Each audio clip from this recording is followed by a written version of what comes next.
বিসমিল্লাহির রহমানির রহিম। মাননীয় সভাপতি, জাতিসংঘের সাধারণ পরিষদের সভাপতি নির্বাচিত হওয়ায় প্রথমেই আপনাকে আন্তরিক অভিনন্দন জানাচ্ছি। আমি আশ্বস্ত করছি যে আপনার এই দায়িত্ব পালনকালে বাংলাদেশ প্রতিনিধি দল আপনাকে পূর্ণাঙ্গ সহযোগিতা প্রদান করবে। জাতিসংঘের ম্যান্ডেটকে সমুন্নত রেখে বৈশ্বিক সংকটসমূহ নিরসনে মহাসচিব অ্যান্টোনিও গুতেরেসের দৃঢ় প্রতিজ্ঞ সাফল্যমণ্ডিত নেতৃত্বের জন্য তাকেও জানাই আন্তরিক সাধুবাদ। সামিট অব দ্য ফিউচার আয়োজনে আমি মহাসচিবের দূরদর্শী ভূমিকার বিশেষ প্রশংসা করছি। সম্মেলনে যে pact for the future and declaration on future generations সর্বসম্মতভাবে গৃহীত হয়েছে, তা এজেন্ডা 2030 পরবর্তী বৈশ্বিক উন্নয়ন কর্মপন্থা নির্ধারণে বিশেষ সহায়ক হবে বলে আমি মনে করি। বাংলাদেশ বিশ্বাস করে যে এই সম্মেলনের অর্জন বৈশ্বিক সমৃদ্ধি অর্জনের জন্য আমাদের সবার অভিপ্রায় ও সহযোগিতা কাঠামো প্রণয়নে দিক নির্দেশক হিসেবে কাজ করবে। এই জুলাই আগস্ট মাসে বাংলাদেশে যে যুগান্তকারী পরিবর্তন সংগঠিত হয়েছে, তার প্রেক্ষিতেই আজ আমি বিশ্ব সম্প্রদায়ের এই মহান সংসদে উপস্থিত হতে পেরেছি। আমাদের গণমানুষের, বিশেষ করে তরুণ সমাজের অফুরন্ত শক্তি আমাদের বিদ্যমান রাষ্ট্র কাঠামো ও প্রাতিষ্ঠানিক আয়োজনগুলো আমূল রূপান্তরের এক নতুন সম্ভাবনার দ্বার উন্মোচন করেছে।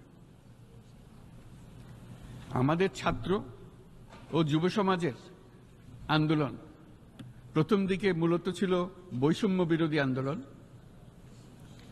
পর্যায়ক্রমে তা গণ আন্দোলনের রূপ নিয়েছে।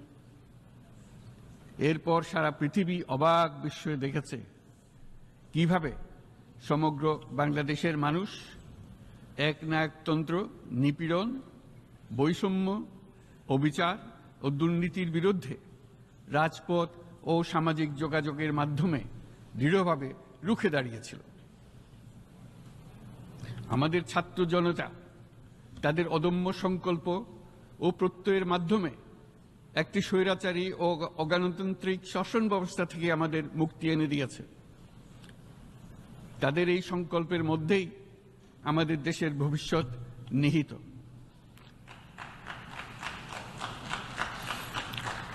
যা এই দেশকে বিশ্ব সম্প্রদায়ের মাঝে একটি দায়িত্বশীল জাতির মর্যাদায় উন্নত করবে বলে আমি বিশ্বাস করি। এই গণ আন্দোলন রাজনৈতিক অধিকার ও উন্নয়নের সুবিধাবঞ্চিত বাংলাদেশের আপামর জনসাধারণকে ঐক্যবদ্ধ করেছে। বাংলাদেশের মানুষ উন্নয়ন কর্মকাণ্ডকে অন্তর্ভুক্তিমূলক অংশীদারিত্ব রূপে দেখতে চেয়েছিল। আমাদের জনগণ একটা ন্যায্য, অন্তর্ভুক্তিমূলক ও কার্যকর গণতন্ত্রের জন্য লড়াই করেছে, যার জন্য আমাদের নতুন প্রজন্ম জীবন উৎসর্গ করেছে। আমাদের এই তরুণরা যে প্রজ্ঞা, সাহস ও প্রত্যয় দেখিয়েছে, তা আমাদের অভিভূত করেছে, সারা বিশ্ববাসীকে অভিভূত করেছে। বন্দুকের গুলি উপেক্ষা করে বুক পেতে দাঁড়িয়ে গিয়েছিল আমাদের এই তরুণরা। অবৈধ রাষ্ট্র ক্ষমতার বিরুদ্ধে প্রবলভাবে সোচ্চার হয়েছিল আমাদের তরুণ তরুণীরা। স্কুল পড়ুয়া কিশোর কিশোরীরা তারা নিঃসঙ্গ চিত্তে উৎসর্গ করেছিল তাদের জীবন। শত শত মানুষ চিরতরে হারিয়েছে তাদের দৃষ্টিশক্তি। আমাদের মায়েরা, দিনমজুরীরা ও শহরের অগণিত মানুষ তাদের সন্তানদের কাঁধে কাঁধ মিলিয়ে নেমেছিল রাজপথে। তপ্ত রোদ, বৃষ্টি মৃত্যু ভয়কে তোয়াক্কা না করে তারা সত্য ও ন্যায়সঙ্গত আকাঙ্ক্ষার বিরুদ্ধে দীর্ঘকালব্যাপী রাষ্ট্রযন্ত্রকে পরিচালনা করার অশুভ ষড়যন্ত্রকে পরাভূত করেছিল। জনগণের এই আন্দোলনে আমাদের জানা মতে প্রায় 800-এরও বেশি জীবন আমরা হারিয়েছি স্বৈরাচারী শক্তির হাতে।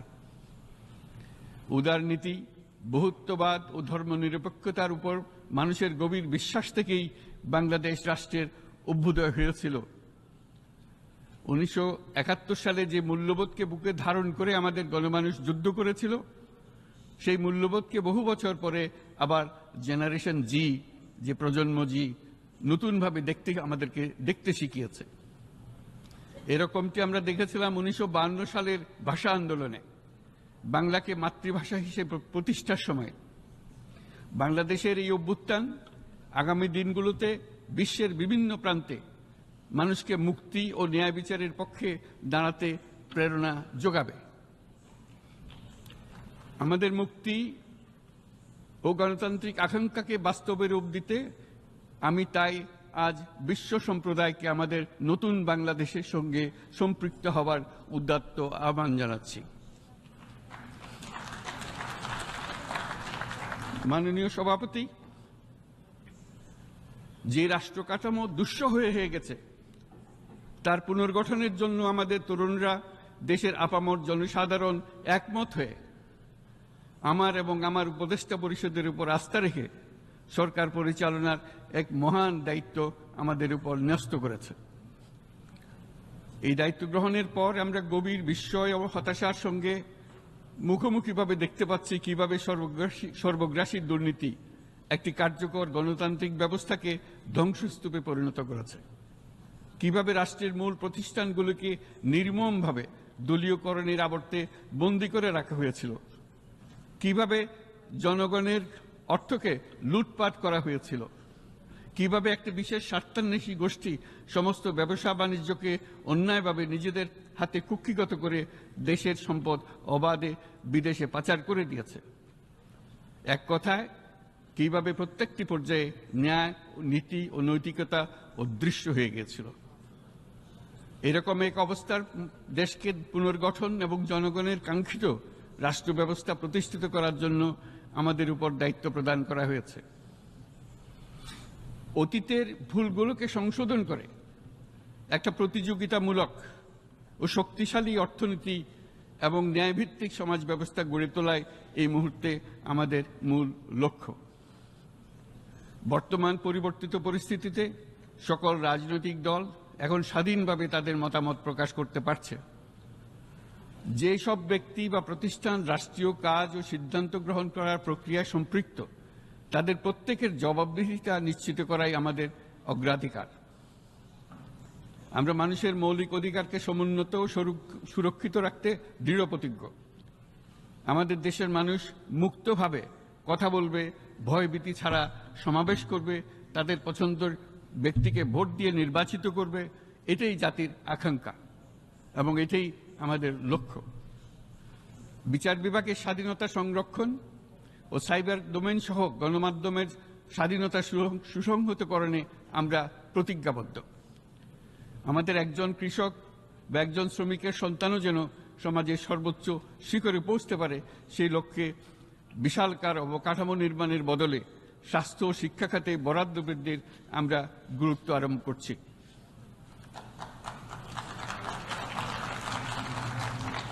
রাষ্ট্র ব্যবস্থার সকল পর্যায়ে সুশাসন ফিরিয়ে আনাই আমাদের অভীষ্ট। বাংলাদেশে যেসব আন্তর্জাতিক, আঞ্চলিক এবং দ্বিপাক্ষিক চুক্তির পক্ষভুক্ত, সেগুলো প্রতিপালনে আমাদের সরকার বদ্ধপরিকর। জাতিসংঘ সহ বহুপাক্ষিক বিশ্ব কাঠামোতে বাংলাদেশের সক্রিয় অংশগ্রহণ ও অবদান অব্যাহত থাকবে। পারস্পরিক শ্রদ্ধাবোধ, মর্যাদা ও স্বার্থরক্ষণের ভিত্তিতে বাংলাদেশ বিশ্বের সকল রাষ্ট্রের সাথে বন্ধুত্বপূর্ণ সম্পর্ক বজায় রাখবে। মাননীয় সভাপতি, গত 7 সপ্তাহের মধ্যে আমাদের সরকার বিভিন্ন গুরুত্বপূর্ণ পদক্ষেপ গ্রহণ করেছে। আমাদের অনুরোধে সাড়া দিয়ে জাতিসংঘের মানবাধিকার বিষয়ক হাই কমিশনার বাংলাদেশের গণ আন্দোলনকালে সংগঠিত মানবাধিকার লঙ্ঘনের বিষয়ে বিস্তৃত অনুসন্ধান এবং এইসব বিষয়ে ঘটনার পুনরাবৃত্তি রোধে পরামর্শ প্রদানের জন্য একটা ফ্যাক্ট ফাইন্ডিং কমিশন গঠন এবং তার কাজ শুরু করার জন্য দ্রুত বাংলাদেশে পাঠিয়ে দিয়েছে। আমি তাকে বাংলাদেশের পক্ষ থেকে অশেষ ধন্যবাদ জানাচ্ছি। দায়িত্বভার গ্রহণের 2 সপ্তাহের মধ্যে আমরা গুম প্রতিরোধে যে আন্তর্জাতিক কনভেনশন রয়েছে তাতে যোগদান করেছি।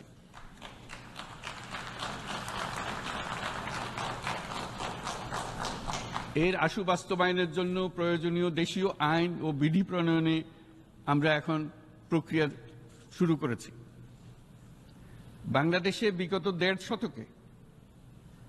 বাংলাদেশে গত 1.5 দশকে যে সমস্ত গুমের অভিযোগ রয়েছে সেগুলো তদন্ত করার জন্য একটি তদন্ত কমিশন এই মুহূর্তে কর্মরত আছে। মানুষের আস্থা আত্মবিশ্বাস ফিরিয়ে আনতে এবং নির্মম অতীত যেন আর ফিরে না আসে কোনোদিন, সেই জন্য আমরা কিছু সুনির্দিষ্ট খাতে সংস্কারকে অগ্রাধিকার দিয়েছি।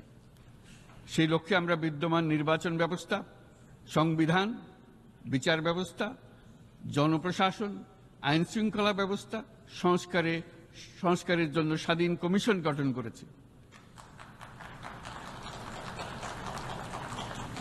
সংবাদপত্র ও গণমাধ্যমের সংস্কারের জন্যও পৃথক কমিশন সহ আরও কয়েকটি বিশেষ বিষয়ে কমিশন গঠন প্রক্রিয়াধীন রয়েছে। ব্যবসা বাণিজ্যে অনুকূল পরিবেশ সৃষ্টির লক্ষ্যে আমরা ব্যাংক ও আর্থিক খাতের ব্যাপক সংস্কারের উদ্যোগ গ্রহণ করেছি।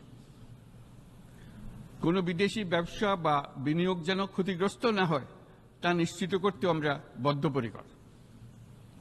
এইসব সংস্কার যেন টেকসই হয়, দীর্ঘমেয়াদে নিশ্চিত করতে এবং অবাধ ও নিরপেক্ষ অংশগ্রহণমূলক নির্বাচনের জন্য উপযোগী পরিবেশ সৃষ্টি করতে আমরা কাজ করে যাচ্ছি। গণতন্ত্র, আইনের শাসন, সমতা, সমৃদ্ধি অর্জনের মাধ্যমে একটি ন্যায়ভিত্তিক সমাজ হিসেবে আত্মপ্রকাশের অভিপ্রায় বাস্তবায়নে আমি বাংলাদেশের প্রতি আন্তর্জাতিক সম্প্রদায়ের সমর্থন ও গভীরতর সম্পর্ক গঠন করার জন্য আহ্বান জানাচ্ছি।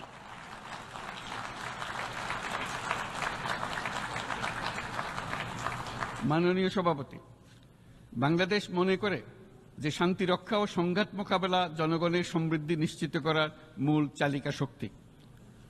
সাম্প্রতিক বিপ্লবকালে আমাদের ইতিহাসের সবচেয়ে কঠিনতম সময়ে জনগণের মুক্তির আকাঙ্ক্ষা পূরণে তাদের পাশে দৃঢ়ভাবে দাঁড়িয়ে আমাদের সাহসী সশস্ত্র বাহিনীসমূহ আরও একবার শান্তির প্রতি তাদের অঙ্গীকার প্রমাণ করেছে।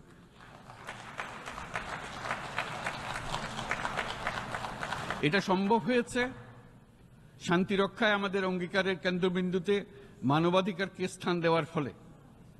জাতিসংঘের পিস বিল্ডিং কমিশনের সূচনা লগ্ন থেকেই শান্তি রক্ষার মতো শান্তি বিনির্মাণেও বাংলাদেশ সমান অঙ্গীকার ব্যক্ত করে এসছে। আমাদের দিনগুলোতে আমরা জাতিসংঘের শান্তি রক্ষা কার্যক্রমে আমাদের মূল্যবোধ ভিত্তিক অবদানের ধারাবাহিকতা রক্ষা, সমুন্নত ও প্রসারিত করতে বদ্ধপরিকর। জাতিসংঘের শান্তিরক্ষা কার্যক্রমে অবদানকারী তৃতীয় বৃহত্তম রাষ্ট্র হিসেবে বাংলাদেশ এখন পর্যন্ত 43টি দেশে 63টি মিশনে শান্তিরক্ষী প্রেরণ করেছে।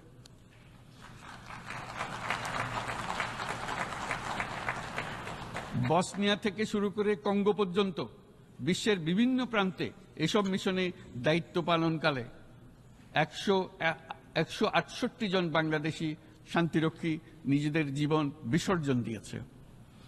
আমরা আশা করি যে কোনো অবস্থায় নানা প্রতিকূলতা সত্ত্বেও জাতিসংঘের ভবিষ্যৎ শান্তিরক্ষী কার্যক্রমগুলোতে বাংলাদেশের প্রতিরক্ষা বাহিনীর সদস্যরা একইভাবে অবদান রাখার সুযোগ পাবে।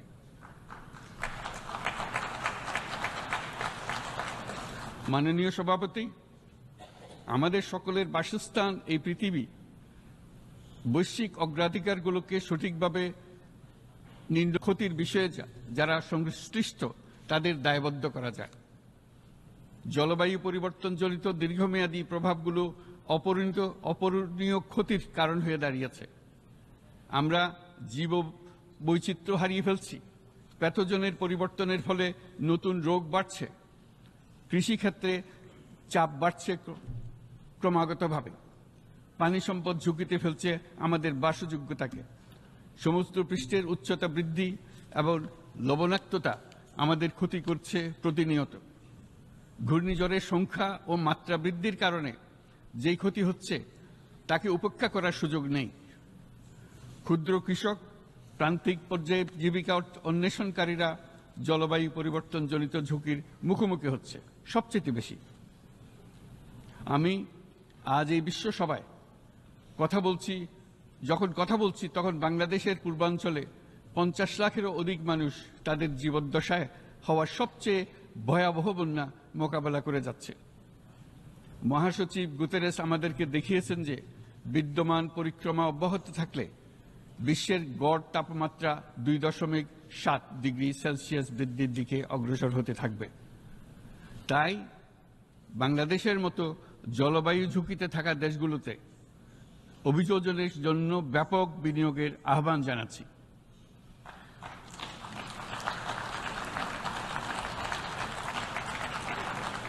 এছাড়াও উদ্ভাবনী শক্তির প্রয়োগ, অতিরিক্ত অর্থায়নের মাধ্যমে লস অ্যান্ড ড্যামেজ ফান্ডকে কার্যকর করা আমাদের জন্য অত্যন্ত গুরুত্বপূর্ণ। একইভাবে আমাদের প্রয়োজন প্রযুক্তির সহজলভ্যতা, সক্ষমতা বৃদ্ধি। নির্দিষ্ট করে বললে আমাদের দরকার জীবন রক্ষাকারী প্রযুক্তি, বিশেষত কৃষি, পানি এবং জনস্বাস্থ্য খাতে, যেখানে ক্ষুদ্র ক্ষুদ্র উদ্ভাবন এবং সমাধানসমূহ ঝুঁকিতে থাকা জনগোষ্ঠীকে রক্ষা করতে পারে। জলবায়ু সংকটের মোকাবেলা এবং বৈশ্বিক অর্থনীতি সুসংহতকরণে আমাদের যুগপৎভাবে কাজ করতে হবে। বিশ্ব সম্প্রদায় এখন কার্বন মুক্ত পৃথিবী গড়ে তুলতে মনোযোগী হচ্ছে। বিশ্বের অধিকাংশ মানুষকে এই ধরনের পরিবর্তনের সুফলভোগী করতে হলে নেট জিরো পৃথিবীর দিকে আমাদেরকে অগ্রসর হতে হবে। বাংলাদেশের মতো দেশগুলোকে সাথে নিয়ে যেতে হবে। তা না হলে পারস্পরিক দায়িত্ববোধের মাধ্যমে পারস্পরিক সমৃদ্ধি অর্জনে আমাদের সার্বজনীন অঙ্গীকার পূরণে পিছিয়ে পড়ব আমরা। এই ক্ষেত্রে আমি বিশ্বাস করি সমগ্র বিশ্ব একসাথে 3-0 লক্ষ্য অর্জনের ধারণা বিবেচনা করে দেখতে পারে, যার মাধ্যমে আমরা শূন্য দারিদ্র্য, শূন্য বেকারত্ব এবং শূন্য নেট কার্বন নিঃসরণ অর্জন করতে পারি। যেখানে পৃথিবীর প্রতিটি তরুণ তরুণী চাকরি প্রার্থী না হয়ে বরং উদ্যোক্তা হিসেবে নিজেকে প্রতিষ্ঠিত করার সুযোগ পাবে। তারা যেন এই সম্পদের সীমাবদ্ধতা সত্ত্বেও নিজ নিজ সৃজনশীলতার বিকাশ করতে পারে, যেখানে একটি ব্যবসায়িক উদ্যোগ সামাজিক সুফল, অর্থনৈতিক মুনাফা এবং প্রকৃতির প্রতি দায়িত্বশীলতার মধ্যে একটি চমৎকার ভারসাম্য আনতে পারে, যেখানে সামাজিক ব্যবসার মাধ্যমে যে কোনো ব্যক্তি ভোগবাদী জীবনধারা থেকে উত্তরণ করে সামাজিক ও অর্থনৈতিক পরিবর্তনের সৃজনশীল শক্তি হিসেবে নিজেকে প্রতিষ্ঠিত করতে পারে।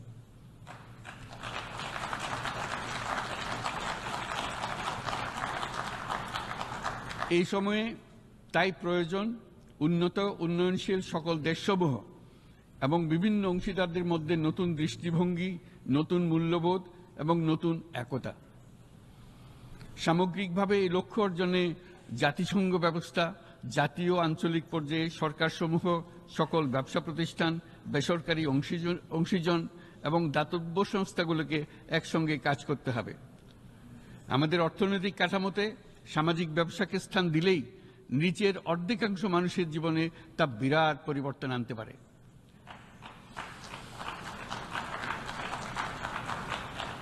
এই পদক্ষেপ একই সঙ্গে জলবায়ুর ধ্বংসাত্মক গতিকে সফলভাবে রোধ করতে পারে এবং বাজার ব্যবস্থার মাধ্যমেই এই মীমাংসা হতে পারে। এ বিষয়ে আমি মহাসচিব গুতেরেসের বিশেষ দৃষ্টি আকর্ষণ করছি। মাননীয় সভাপতি,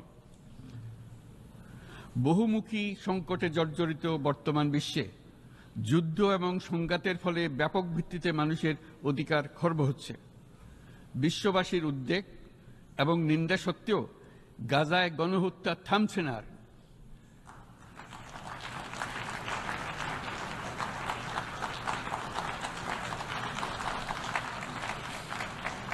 ফিলিস্তিনের মতো বিদ্যমান বাস্তবতা কেবল আরব কিংবা মুসলমানদের জন্যই উদ্বেগজনক নয়, বরং তা সমগ্র মানব জাতির জন্যই উদ্বেগের বিষয়।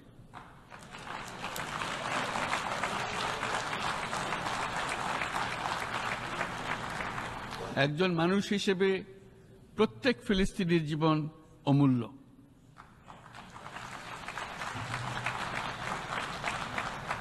ফিলিস্তিনের জনগণের বিরুদ্ধে যে মানবতা বিরোধী অপরাধ হচ্ছে তার জন্য সংশ্লিষ্ট সকলকে দায়বদ্ধ করতে হবে।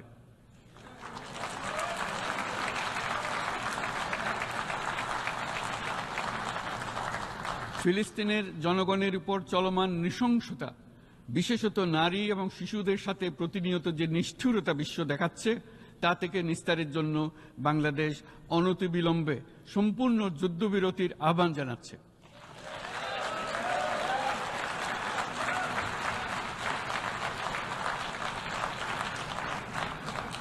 দ্বিরাষ্ট্রভিত্তিক সমাধানেই মধ্যপ্রাচ্যে টেকসই শান্তি আনতে পারবে।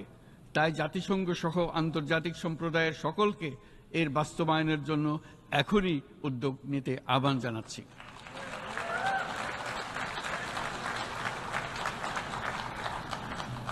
গত 2.5 বছর ধরে ইউক্রেনে চলমান যুদ্ধে বহু মানুষ প্রাণ হারিয়েছে। এই যুদ্ধের প্রভাব সর্বব্যাপী, এমনকি বাংলাদেশের অর্থনীতিতেও এর নেতিবাচক প্রভাব আমরা অনুভব করছি।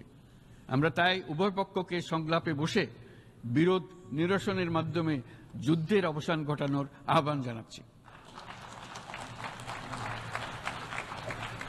মাননীয় সভাপতি, বাংলাদেশ গত 7 বছর যাবৎ মায়ানমার হতে আগত 12 লাখেরও বেশি রোহিঙ্গাদের মানবিক কারণে আশ্রয় দিয়ে আসছে। এর ফলে আমরা বিরাট সামাজিক, অর্থনৈতিক, পরিবেশগত ক্ষতির সম্মুখীন হচ্ছি। মায়ানমারের অভ্যন্তরীণ সমস্যা থেকে সৃষ্ট এই সংকট বাংলাদেশ ও আমাদের অঞ্চলের জন্য প্রথাগত ও অপ্রথাগত উভয় ধরনের নিরাপত্তা ঝুঁকির কারণ হয়ে দাঁড়িয়েছে। মায়ানমার থেকে বাংলাদেশে বলপূর্বক বাস্তুচ্যুত রোহিঙ্গাদের সহায়তা করতে আমরা অঙ্গীকারবদ্ধ। আমরা রোহিঙ্গাদের জন্য মানবিক সহায়তা কার্যক্রম চালু রাখা এবং তাদের টেকসই প্রত্যাবর্তন নিশ্চিত করার উদ্দেশ্যে আন্তর্জাতিক সম্প্রদায়ের পর্যাপ্ত সহায়তা অব্যাহত রাখার আহ্বান জানাচ্ছি।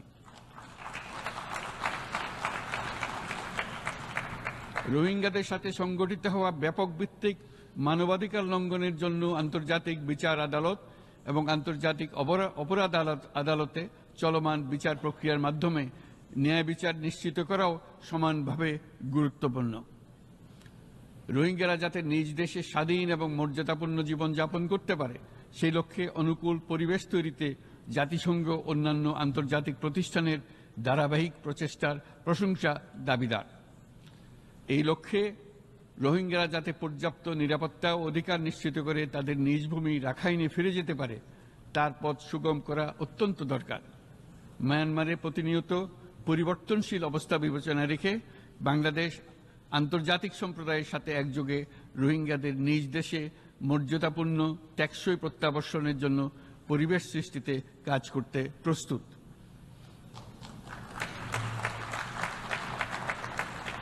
মাননীয় সভাপতি, রাজনৈতিক মুক্তি এবং সামাজিক অর্থনৈতিক জাগরণ ব্যতীত শান্তি ও নিরাপত্তা নিশ্চিতে সাফল্য অর্জন করা সম্ভব নয়। প্রায় 1 দশক পূর্বে বিশ্ব সম্প্রদায় সর্বসম্মতক্রমে এজেন্ডা 2030 প্রণয়ন করেছিল। আমরা সবাই আমাদের সামষ্টিক আকাঙ্ক্ষা ও বিশ্বাস অর্পণ করেছি এই সার্বজনীন টেকসই উন্নয়ন অভিষ্টগুলো অর্জনে। সার্বিকভাবে মাত্র 17% ও কম লক্ষ্যমাত্রা অর্জন হয়েছে। স্পষ্টতই এই ক্ষেত্রে অনেক উন্নয়নশীল রাষ্ট্র আরও পিছিয়ে আছে। উন্নয়নশীল দেশগুলোকে এসডিজি অর্থায়নে বছরে প্রায় 2.5 থেকে 4 ট্রিলিয়ন মার্কিন ডলারের সমান ঘাটতি মোকাবেলা করতে হচ্ছে।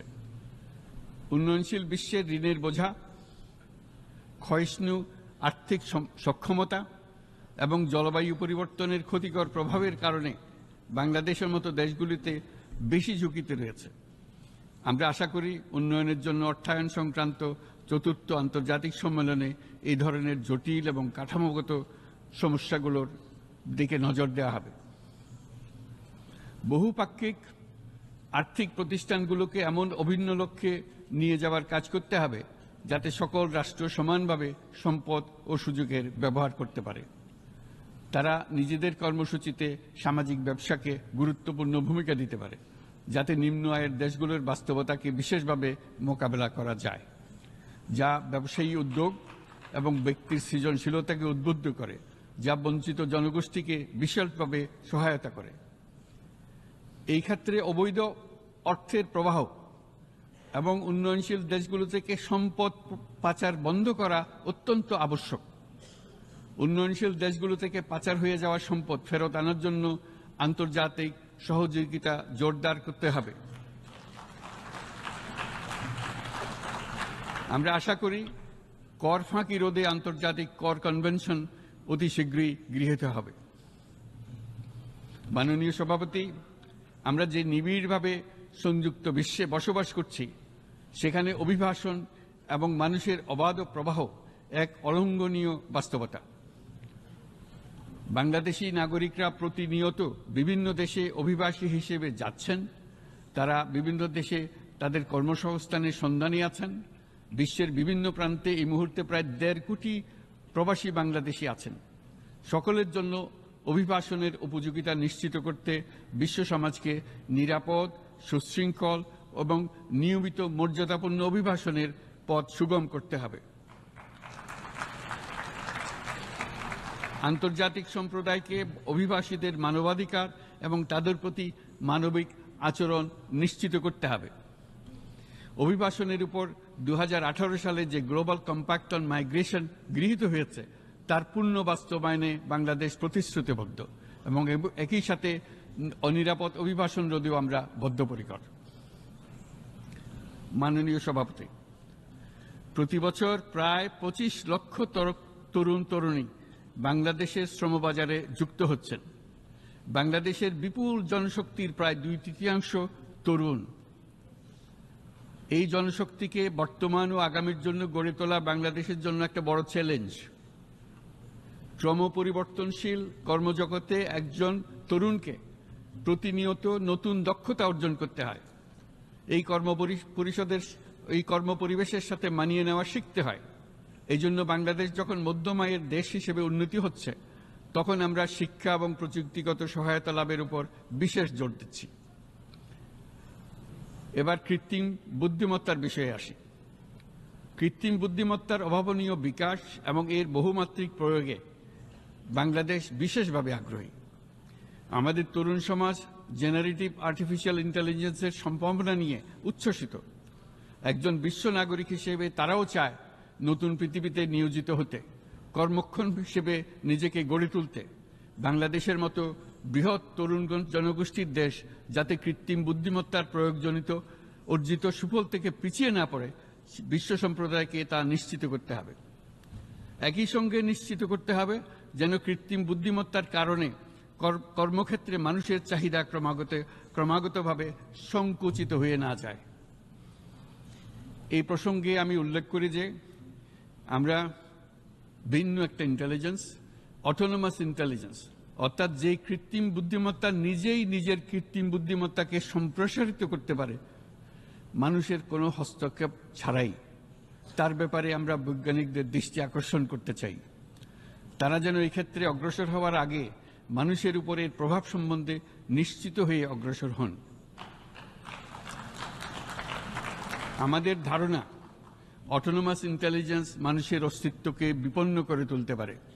কাজে এই ব্যাপারে আমাদের সম্পূর্ণ সজাগ থাকতে হবে। মাননীয় সভাপতি, আমাদের আসলে দরকার নতুন ধরনের সহযোগিতা কাঠামো, যেখানে বৈশ্বিক ব্যবসা ও জ্ঞানের অধিকারী গোষ্ঠী মানুষের চাহিদাগুলোকে যথাযথভাবে অনুধাবন করবে। আন্তর্জাতিক সহযোগিতার মাধ্যমে উন্নয়নশীল দেশগুলোর জন্য এমন একটি রূপান্তরকারী ব্যবস্থা তৈরি করতে হবে যা কর্মসংস্থান, আর্থসামাজিক প্রতিকূলতা বা জীবিকার জন্য যুৎসয় সমাধান নিশ্চিত করবে। মাননীয় সভাপতি, আমাদের প্রচেষ্টা, সক্ষমতা এবং সম্পদ একত্রীকরণের মাধ্যমে সকলের সামর্থ্য উদ্ভাবনী শক্তি এবং সমৃদ্ধিকে কাজে লাগাতে হবে। আর্থসামাজিক উন্নয়ন এবং জলবায়ু সহনশীলতা নিয়ে আমরা প্রতিনিয়ত যে প্রতিকূলতার সম্মুখীন হচ্ছি, সম্মিলিত উদ্যোগের মাধ্যমে তার মোকাবেলা করতে হবে। বৈশ্বিক দক্ষিণের দেশগুলোকে অনন্য অর্থনৈতিক এবং সামাজিক প্রেক্ষাপটে দক্ষিণ দক্ষিণ এবং ত্রিভুজীয় সহযোগিতা এই ক্ষেত্রে বিশেষভাবে সহায়ক হতে পারে বলে আমি মনে করি। বৈশ্বিক দক্ষিণের আওয়াজকে বিশ্বব্যাপী জোরালোভাবে তুলে ধরার জন্য প্রয়োজন সম্মিলিত উদ্যোগ। সেই জন্য বৈশ্বিক এজেন্ডা প্রণয়ন ও বাস্তবায়ন নিশ্চিত করতে বৈশ্বিক দক্ষিণের দেশগুলোর মতামতকে যথাযথ গুরুত্বের সাথে বিবেচনা করতে হবে। জনাব সভাপতি, কোভিড অতিমারির অভিজ্ঞতায় আমরা দেখেছি জনস্বাস্থ্যে ব্যাপক বিনিয়োগ কতটা গুরুত্বপূর্ণ হতে পারে। বিশ্ব স্বাস্থ্য সংস্থায় বৈশ্বিক অতিমারি চুক্তির চলমান আলোচনায় বাংলাদেশ নেতৃত্ব প্রদান করে চলেছে। আমরা চাই কার্যকর আন্তর্জাতিক সহযোগিতা, জনস্বাস্থ্য ব্যবস্থায় অর্থায়ন, প্রযুক্তি হস্তান্তর, গবেষণা ও উন্নয়ন, ভ্যাকসিন থেরাপিউটিক্সের উৎপাদন বহুমুখীকরণ এবং সকল ভ্যাকসিনকে মেধাস্বত্ব অধিকার মুক্ত ঘোষণা করার ব্যাপারে ঐক্যমত্য গঠন। অসংক্রামক রোগসমূহের বিরুদ্ধে লড়াইয়ে এই বিষয়গুলি অত্যন্ত গুরুত্বপূর্ণ। জনাব সভাপতি, এবছর আমরা জাতিসংঘের সাথে বাংলাদেশের অংশীদারিত্বের সুবর্ণ জয়ন্তী উদযাপন করছি। গত 50 বছর ছিল আমাদের জন্য একটা পারস্পরিক শিক্ষণীয় সম্মিলিত যাত্রা। সীমিত উপায়ে বাংলাদেশ বৈশ্বিক শান্তি ও নিরাপত্তা, ন্যায়, সমতা, মানবাধিকার প্রতিষ্ঠায় ধারাবাহিকভাবে অবদান রেখে আসছে। আমাদের সমন্বিত প্রয়াসের পেছনে আছে সত্যিকার অর্থে একটি নিয়মভিত্তিক বৈশ্বিক ব্যবস্থা গড়ে তোলা। এই প্রসঙ্গে উদাহরণ হিসেবে আমি স্মরণ করছি 1999 সালে জাতিসংঘ সাধারণ পরিষদে ক্ষুদ্র ঋণের উপর গৃহীত রেজুলেশনের কথা। সেই সময় জাতিসংঘ 2005 সালকে ইয়ার অফ মাইক্রোক্রেডিট ঘোষণা করেছিল, যার ফলে ক্ষুদ্র ঋণ বিশ্বব্যাপী সম্প্রসারিত হবার সুযোগ পেয়েছিল। একই সময়ে বাংলাদেশের উদ্যোগে গঠিত হয়েছিল ফ্রেন্ডস অব মাইক্রোক্রেডিট। 2001 সাল থেকে সাধারণ পরিষদে কালচার অফ পিস সংক্রান্ত বাৎসরিক যে রেজলিউশন গৃহীত হয়ে আসছে, বা নিরাপত্তা পরিষদে নারী, শান্তি ও নিরাপত্তা সংক্রান্ত যে 1325 নম্বর রেজলিউশন গৃহীত হয়েছিল, তা বাংলাদেশের বিশ্বজনীন উদ্যোগগুলোর প্রতিফলন এবং অবদান। মাননীয় সভাপতি,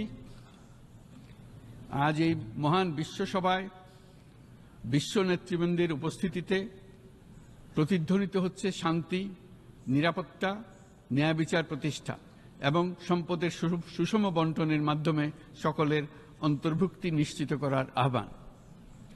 সদস্য রাষ্ট্র হিসেবে আমাদের প্রত্যেককে আজ গভীরভাবে অনুধাবন করতে হবে কিভাবে আমরা নারী, পুরুষ সকলের জন্য ও আগামীর দিনগুলোতে উদ্যোক্তা হবার সমান সুযোগ সৃষ্টি এবং তাদের ক্ষমতায়ন নিশ্চিত করতে পারি। সকল বৈশ্বিক সমস্যার সমাধানের জন্য আমাদের সবার হাতে যথেষ্ট সক্ষমতা, সম্পদ এবং উপায় রয়েছে। আসুন আমরা জাতীয় বা আন্তর্জাতিক যেসব প্রতিশ্রুতি দিয়েছি তা বাস্তবায়ন করি এবং অর্থনৈতিক ক্ষেত্রে সামাজিক ব্যবসার ধারণা প্রতিষ্ঠিত করে সকল প্রকার বৈষম্য ও অসমতার অবসানে ঐক্যবদ্ধভাবে আমরা কাজ করি।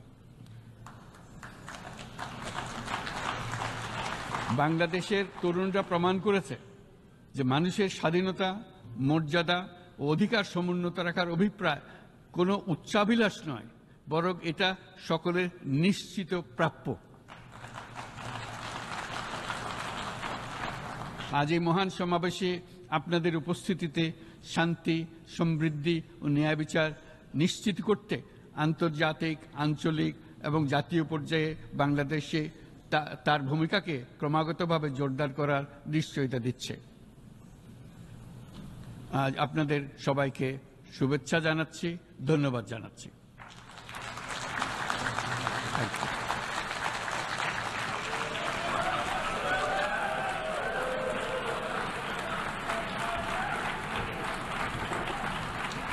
On behalf of the Assembly, I wish to thank the Chief Advisor of the Interim Government of the People's Republic of Bangladesh.